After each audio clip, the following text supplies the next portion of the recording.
say if there was a heavy water award for the women, Paige Alms has done some amazing work. She is proving to the world that it is possible for females to ride these waves. You know, when you're kind of pioneering something, it doesn't have the blueprint already for you.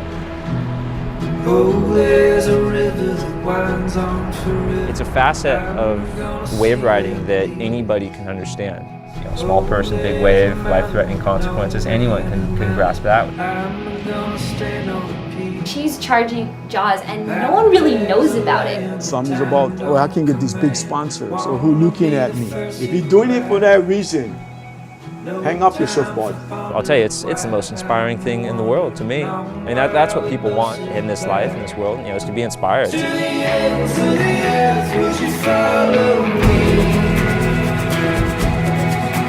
There's a world that was meant for us to see. To the ends of the earth, would you follow me? You can do anything, and I try to share that with kids now because I'm doing stuff now that I always dreamt about doing. She's more than a role model. She's a gift.